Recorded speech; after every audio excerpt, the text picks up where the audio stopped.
वाला चुंबक से पैसे निकालना। एक गांव में एक प्रसिद्ध पुण्य तीर्थ क्षेत्र है।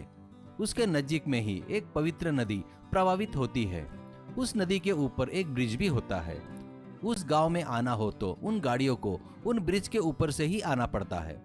पुण्य क्षेत्र के दर्शन करने के बाद भक्तगण उस नदी के पास आकर ब्रिज के ऊपर से पैसे सिक्के फेंकते थे, क्योंकि वहां सिक्के फेंककर कुछ मांगे तो वो इच्छा जरूर पूरी होती है करके उनका विश्वास था। एक आदमी, हे गंगे माँ, मेरी लड़की को अच्छे इंजीनियरिंग कॉलेज में सीट मिलने को होना करके आशीर्वाद दो माँ करके फेंकता है। एक औरत, मेरे लड़के को अच्छी कंपनी में नौकरी मिलना, कृपा करो माँ करके फेंकती है।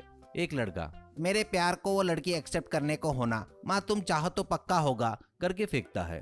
वैसे भक्तगण सिक्के फेंककर मन्नत मांगते थे।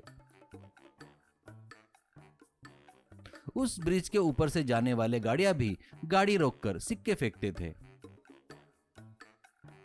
उस गांव में चकमा करके एक गरीब इंसान रहता था।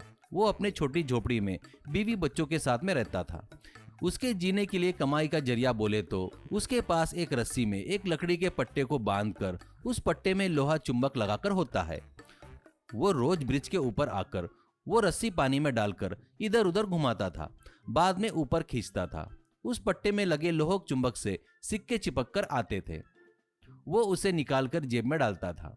ऐसे वो शाम तक मेहनत करके सिक्का जमा करता था। वो सिक्के लाकर किराना दुकान, पान ठेले पर देकर नोट लेता था। वो पैसे लाकर घर में बीवी को देता था। वो वैसे थोड़ी सी कमाई करके उसका परिवार चला रहा था। एक दिन उसके बच्ची की तबीयत खराब होने से दवाखाने में ले जाता है। वहां डॉक्टर उसे चेक करके कहता है, बच्ची को बहुत ही इन्फेक्शन हो गया है, इसको बहुत महंगी वाली इंजेक्शन देना होगा। ये यहाँ सरकारी दवाखाने में नहीं मिलता, दूसरे हॉस्पिटल में ले जाओ, ऐसा कहता है। चकमा पूछता है कि प्राइवेट दवाखाने का कितना खर्चा होगा? डॉक्टर, एक एक इंजेक्शन 50,000 तक रह सकता है। कितने इंजेक्शन देना है वहाँ के डॉक्टर बताएंगे।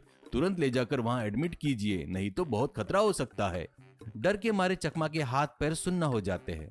वो, डॉक्टर जी, उतने पैसे तो मेरे पास नहीं है, आप ही कुछ कीजिए, ऐसा कहता है। डॉक्टर, बच्ची को बुखार आए तब ये गोलियां दे दो, उससे ज्यादा मैं कुछ नहीं कर सकता, ऐसा कहता है। वैसे बच्ची को घर में ले जाकर गोलियां खिलाते हैं। बच्ची के इलाज के लिए उतना पैसा कहां से लाऊं करके चकमा सोच में पड़ जाता है।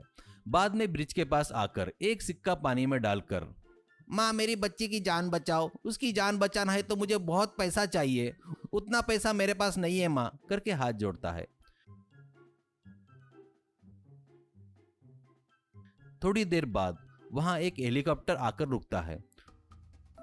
उसमें से एक बॉस और उसके कुछ आदमी उतरते हैं। एक आदमी, ए भाई, तेरे से काम है, करता क्या या मरता करके उस पर बंदूक तान देता है। चकमा डरकर उनको हाथ जोड़कर, बाबूजी आप लोग कौन है मुझे पता नहीं, आप जो काम बताएंगे वो मैं कर सकता या नहीं मुझे भी नहीं पता, मेरे से हुआ तो मैं पक्का करूंगा, वो क्या काम है बताओ, ऐसा कहता है। वो कौन है पता है क्या? वो मुंबई पुलिस के नाक में दम करने वाला गब्बर डॉन है, ऐसा कहता है। गब्बर, बेटा तू डर मत, मैं तुझे कुछ नहीं करूंगा। मुझे मेरी माँ ने बचपन में एक सिक्का दिया था, उस पर मैंने अपने माँ का नाम लिखकर छुपा कर रखा था। माँ मरकर बहुत दिन हो गए, जब भी माँ की याद आती है तो सिक्का निकालकर देखते रहता हूँ। आज हेलीकॉप्टर से जाते हुए देख रहा था तो वो हाथ से छूटकर पानी में गिर गया, उसे निकाल कर दे सकता है क्या, ऐसा कहता है। चकमा, अरे माँ ने दिया सो सिक्का गिर गया क्या? वो तुमको मिलना बोले तो इस गंगा माँ को हाथ जोड़कर इसमें एक सिक्का डालो सर, ऐसा कहता है। वो जेब सब देखकर, मेरे पास सिक्का तो नहीं है, ऐसा कहता है। चकमा, कोई बात नहीं, मेरे पास है करके देता है। गब्बर, हे गंगे माँ, मेरी माँ ने दिया हुआ सिक्का मुझे वापस दे दो माँ, कहकर सिक्का पानी में डालता है। अब चकमा रस्सी डालकर पानी में घुमाकर बाहर निकालता है।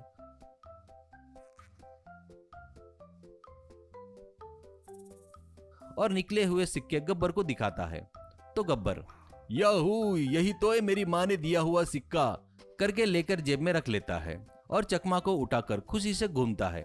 बाद में, बेटा इस दुनिया में जो तुझे चाहिए वो मांग, वो लाकर मैं तेरे कदमों में डाल दूंगा, ऐसा कहता है। तभी चकमा अपनी बच्ची की तबीयत के बारे में बताकर दुखी होता है। गब्बर, तू दुखी मत हो, ये ले करोड़ रुपए रख ले, और चाहिए तो बोल और दूंगा, और ये भी बस नहीं हुए तो मुझे फोन कर, करके एक ब्रीफ केस चकमा को देता है। चकमा हाथ जोड़ता है तो हेलीकॉप्टर उड़ जाता है। वो पैसों से बच्ची का इलाज करवाकर चकमा बचे हुए पैसों से एक अच्छा घर खरीद लेता है।